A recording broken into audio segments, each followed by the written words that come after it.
Assalamualaikum warahmatullahi wabarakatuh. Kembali lagi bersama kami Kirana Sejuk. Mau berbagi informasi lagi kepada teman-teman yang semua yang berprofesi sebagai di bidang pendingin ataupun teman-teman user atau customer ya. Penyebab freon itu habis atau berkurang adalah kebocoran, guys. Itu satu-satunya penyebab. Jadi kalau misalnya dia nggak bocor, freon itu nggak bakalan berkurang.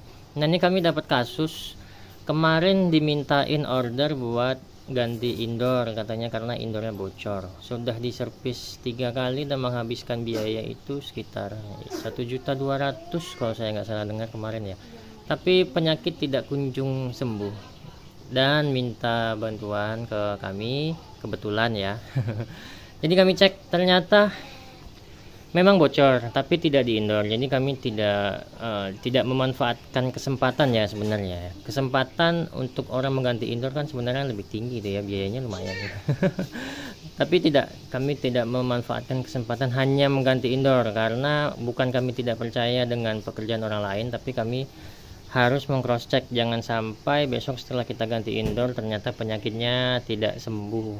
Jadi sudah mengeluarkan biaya lagi, dan ya namanya jasa ya, kepercayaannya juga pasti akan cacat. Nah, setelah kami periksa ternyata permasalahan di sini, guys. Nih, di daerah keran ini, di bawah ini kemarin saya kayak nggak sempat videoin ya karena ya itulah sudah malam kemarin itu.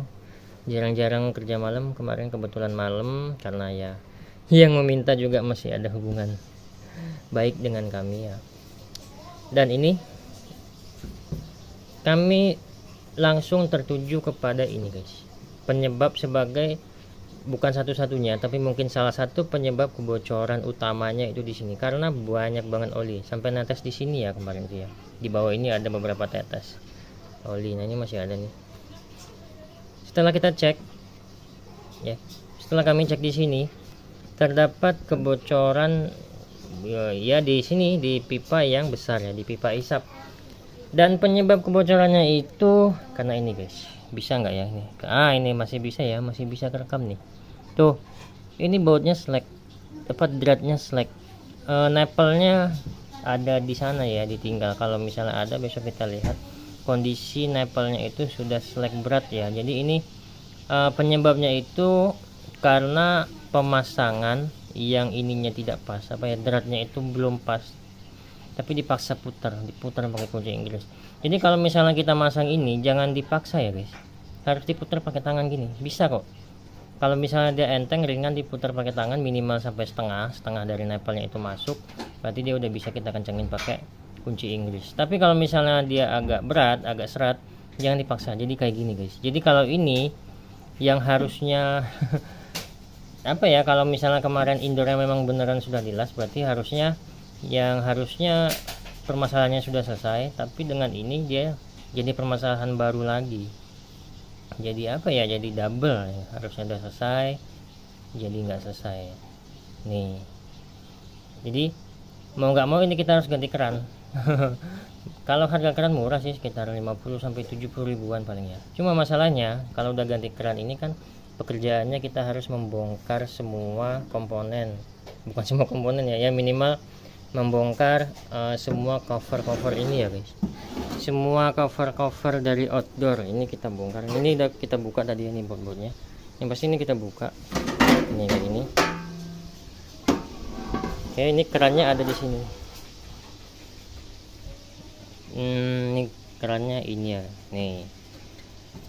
Jadi mau nggak mau ini harus kita buka. Ya, kita buka sampai kompresornya kelihatan. Setelah kita buka, kita las ya. Ini lasnya di sini, sambungannya kelihatan di sini. Ini ada sambungan, kita buka lagi las-lasannya atau sambungannya, kita ganti keran baru. Yang pasti freon dibuang ya, guys. Jadi ya itulah, jadi banyak ini pengeluarannya gara-gara hanya karena ini ya. Pun misalnya kemarin indoor yang nggak bocor, tapi kalau ininya kayak gini ya pasti yang mengeluarkan biaya, minimal biaya freon itu ya minimal ya. Kalau misalnya freon sekarang 75.000 sekilo hitungannya ya minimal 75.000 keluar ya. Gara-gara ini nih nggak bisa, ini bukan nggak rapet tapi nggak bisa rapet, dikencengin juga ya percuma, ini harus kita ganti. Oke, ini prosesnya kebetulan lagi di rumah. Ini order kita bawa karena di sana kita nggak bisa, tidak merekomendasikan ngelas pakai las portable. Jadi kita bawa ke rumah ya, yang bisa dibawa pulang kita bawa pulang kalau untuk pengerjaan las-lasan yang harus lebih teliti. Tapi kalau misalnya masih bisa kita kerjakan di tempat, apa yang harus kita kerjakan di tempat ya kita bawa oksigennya ke sana. Ini untuk prosesnya, kebetulan di rumah kita bisa rekam, ikutin aja, jangan kemana-mana. Ya barangkali bermanfaat bagi teman-teman. Saya ngambil tripod dulu biar pekerjaannya bisa lebih nyaman.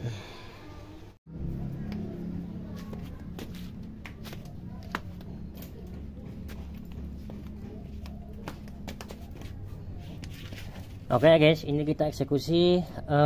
Tahap awalnya pasti ini freonnya harus kita buang dulu ya. Ini kita buang freon, setelah sambil freonnya kebuang, ini kita buka semua bodi-bodinya.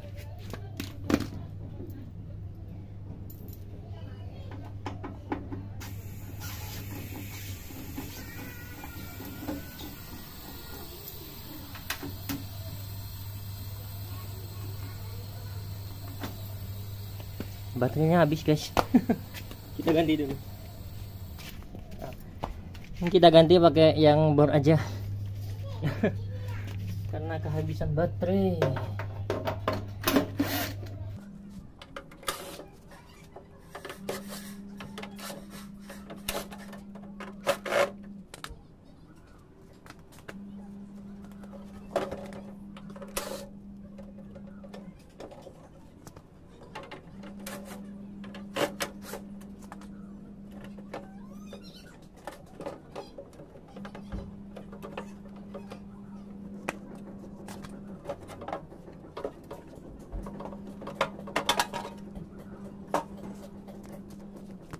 Oke, ini kondisi outdoor setelah kita buka bodi-bodinya. Jadi kelihatannya begini ya.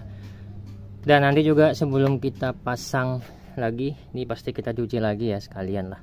Walaupun tidak dipesenin begitu, tapi nggak ada salahnya lah kita mencuci. Tapi ini masih belum bisa ya guys, karena itu rangka bodi yang sebelah kanan harus kita copot juga, biar itunya, kerannya bisa kita keluarkan, bisa kita copot dari kompresornya. Karena baut yang ada di samping sini, bentar ya, saya lihatin, saya kasih unjuk.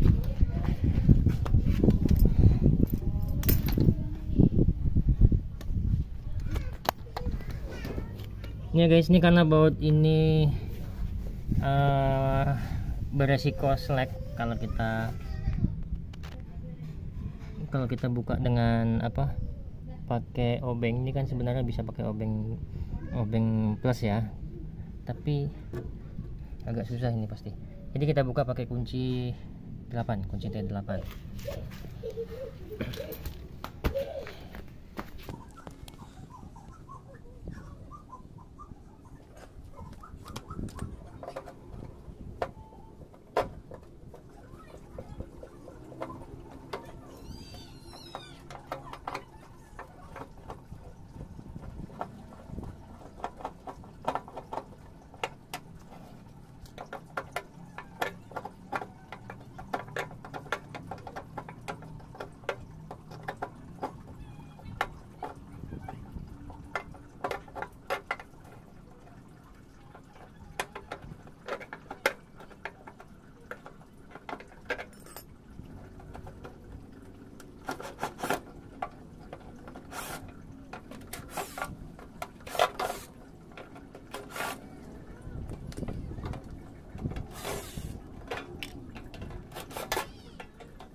Oke, ini setelah kita lakukan lebih jauh lagi pembukaan bodinya, kita lihat dalamannya nih. Ini masih original ya, masih original bawaan pabrik, maksudnya belum ada rekondisi. Jadi kita yang rekondisi pertama ini. Jadi ini yang harus kita ganti itu yang ini. Ini kita ganti dari sini ya. Nih, ini ada sambungannya. Ntar saya deketin kameranya.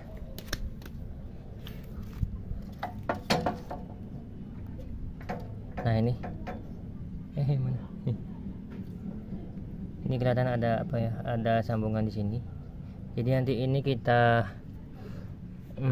las, kita panasin pakai las, kita copot. Kalau untuk ngelepas ini mungkin masih bisa pakai las portable.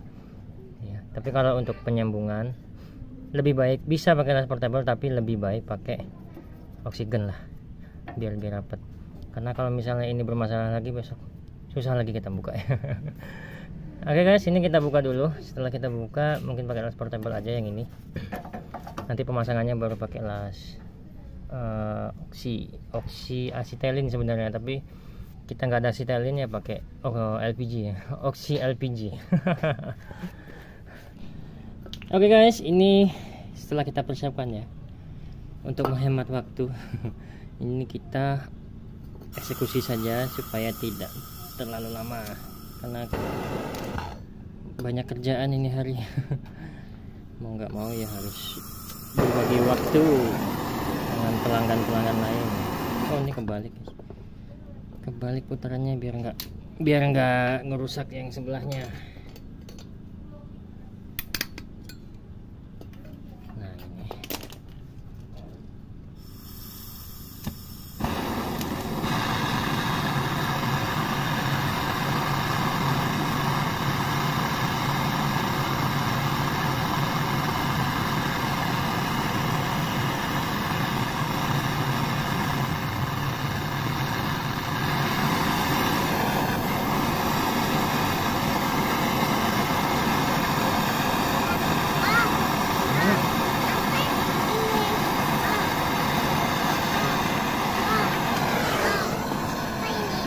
Itu kunci T.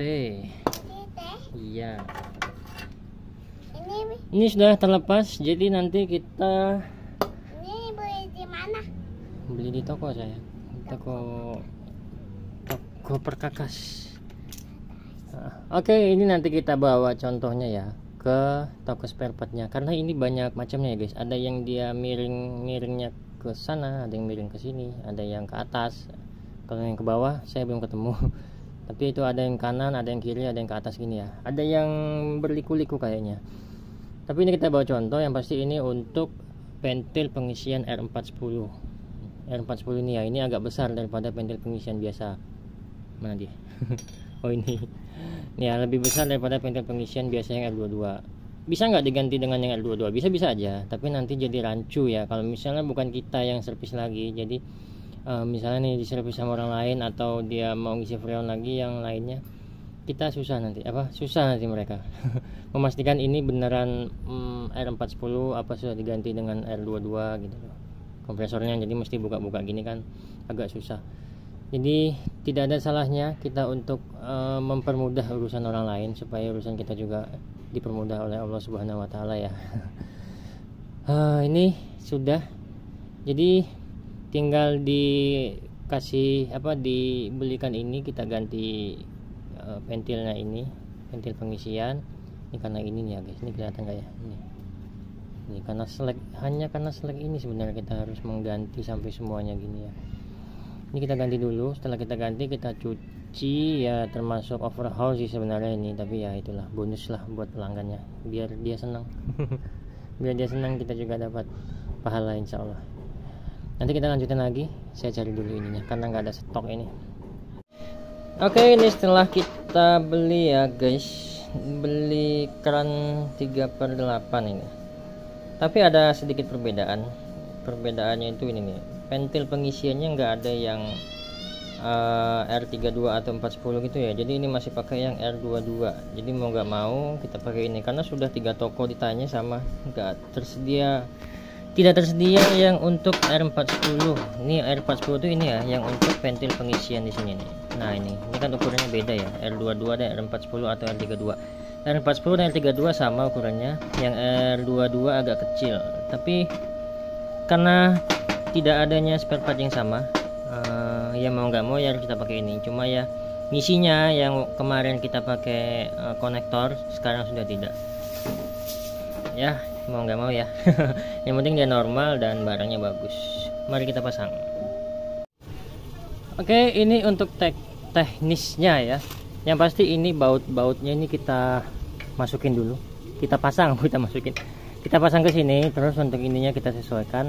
Dan tips yang kedua, nih ya. Ini kan di sini masih ada ruang untuk ini ya, guys. Nah, ini kita kasih ini nih. Kain basah. Kain basah tujuannya supaya ini di dalam keran itu ada karet-karet, guys. Pentil dan kerannya itu dia ada karet-karet di sini ya. Ini ada karet, di sini juga ada karet. Tapi ini udah kita copot, udah kita lepas pentilnya. Tapi kalau untuk karet yang o-ring di sini kita nggak bisa lepas, nggak bisa copot. Jadi mau nggak mau kita harus mengakali dengan ini nih supaya dia tidak terlalu panas. Nah ini kalau kita pakai las portable ya pasti terlalu panas. Makanya kita memilih untuk las oksi LPG supaya dia panasnya nggak sampai ke sini, yang kita bakar sini. Tapi kalau pakai las yang portable itu bisa jadi panasnya menyebar sampai sini. Kalau pakai ini enggak. Tapi untuk lebih mengamankan, kita ngelas pakai ini, dan ini kita kasih kayak gini ya. Ini basah ya guys, supaya dia meredam panas nggak sampai ke sini. Oke, ini kita eksekusi.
Oke, ini sudah selesai. Kita melakukan pengelasan, pemasangan keran dan pengelasan. Step terakhir kita rakit. Tapi sebelum kita rakit ini kita cuci dulu ya guys. Kita cuci sampai bersih. Setelah kita cuci baru kita rakit lagi. Disimak aja video nyucinya. Ini bakalan kita rekam sebisa kita merekam.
Oke guys, ini setelah selesai kita cuci bersih. Yang mencucinya tadi namanya Januarius Papa. ini juga kita cuci ya, ini bonus ya. Di kami yang selagi bisa kami lakukan ya kami lakukan. Masalah rupiah ya urusan nantilah. Yang penting kerjaan selesai, beres, tuntas dan pantas. Ikhlas, kerja tuntas ya kalau kata Pak Anies Baswedan. Ini kita rakit dulu. Kalau untuk perakitannya rasanya nggak perlu kita rekam lah ya, karena tinggal memasang-masang dan mencocok-cocokkan ini apa sih namanya ya, cover body. Setelah itu mungkin sore kita pasang, karena ini sudah zuhur, kita lebih baik sholat dulu, laporan kepada Sang Pencipta Allah Subhanahu wa taala supaya ya supaya kita bisa menjadi muslim seutuhnya. Oke, nanti kita lanjutin lagi dalam proses pemasangan lah ya, dalam proses pemasangan di lokasinya.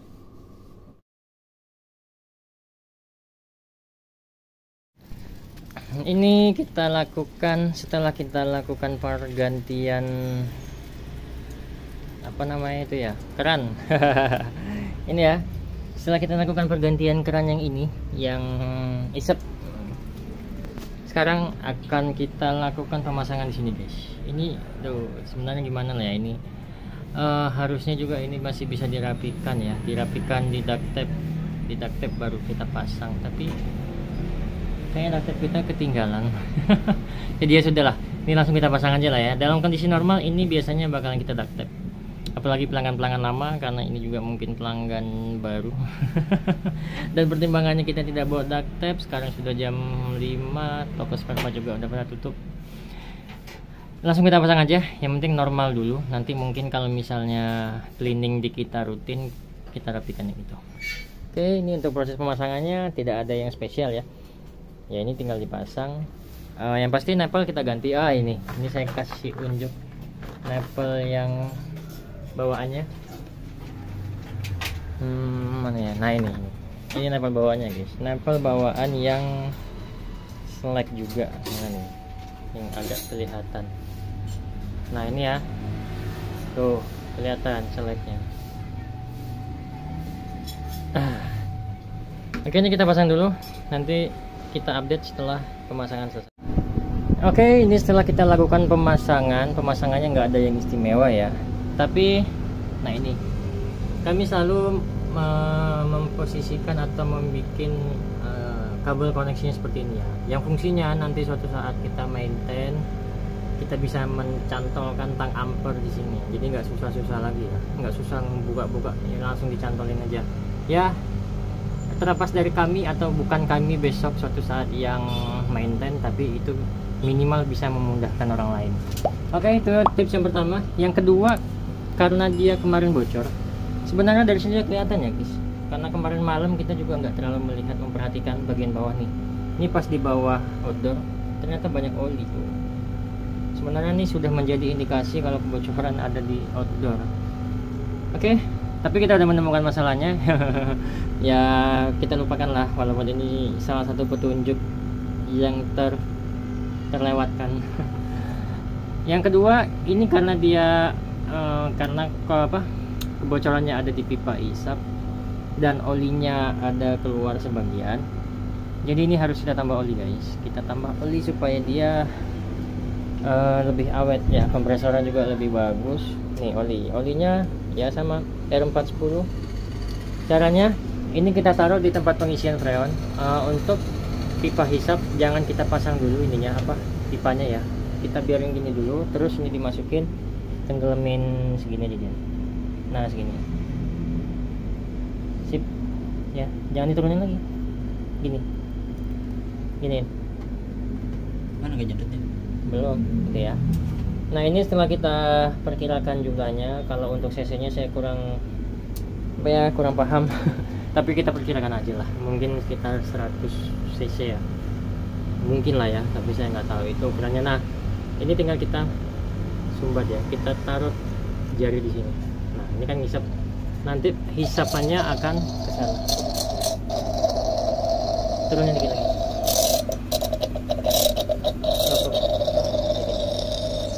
Nah, ini ya guys, ini sudah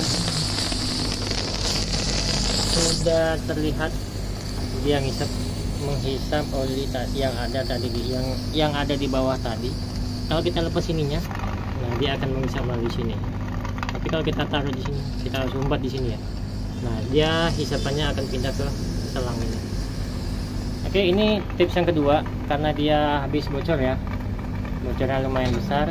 Oke, ini kita kesampingkan dulu. Ini tips yang kedua. Tips yang ketiga, kita lakukan vacuum body. Ini karena pipanya nggak sampai 10 meter. Di kami itu tidak melakukan pemvakuuman pakai mesin vakum ya guys. Kita cukup vacuum body saja. Vacuum body itu caranya ini keran yang isap kita tutup dalam kondisi nyala ya. Keran isap kita tutup. Nah, tutup ya. Jadi dia nggak ada hisapan lagi. Jadi anginnya itu pindah ke keran tekan ya, keran yang untuk nekan. Nah, itu nanti kita rasakan aja di sini. Nah, ini kan masih ada anginnya. Kita rasakan di sini sampai kira-kira tidak ada anginnya lagi. Jadi dia membantu menekan udara yang ada di sini nih sampai dia habis. Termasuk yang ada di dalam sini ya, di dalam kondensor. Nah, ini sudah tidak ada. Kita bisa kunci keduanya. Kita bisa kunci keduanya sebelum kita memasukkan freon. Setelah kita kunci gini, kita matikan AC-nya. Kita matikan AC. Setelah kita matikan, nanti kita lakukan pengisian freon.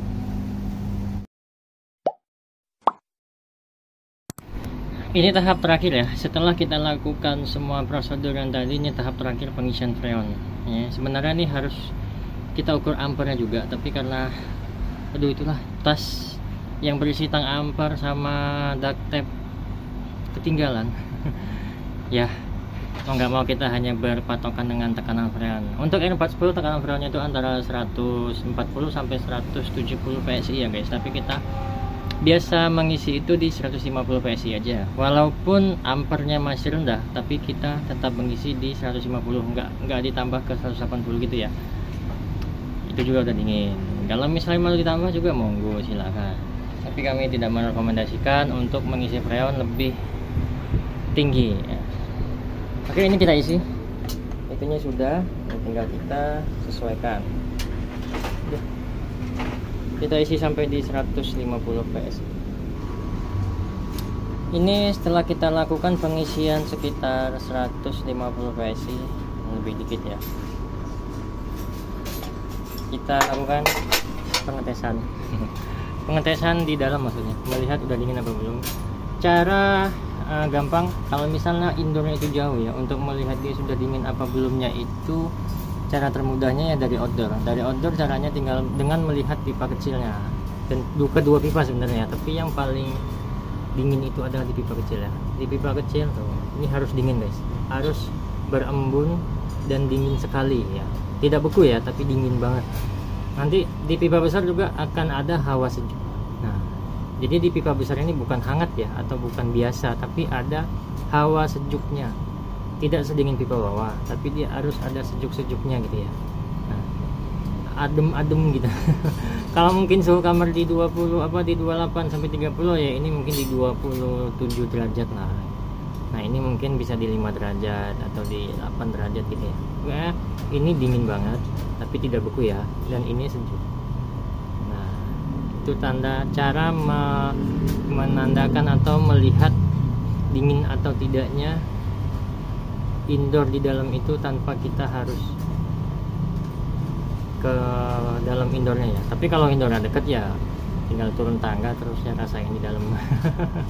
Tapi kalau enggak, sebelum kita beres-beres semua peralatan, kita cek di sini dan di sini. Kalau sudah begini ya biasanya di dalam pasti dingin. Oke, cukup sekian video kami kali ini. Mudah-mudahan bermanfaat buat teman-teman sekalian. Saya kembali mengingatkan kepada teman-teman teknisi Bekerjalah yang baik, yang jujur, yang benar apa adanya. Jangan mengada-ngada, mencari rezeki yang halal dan berkah untuk keluarga. Wassalamualaikum warahmatullahi wabarakatuh.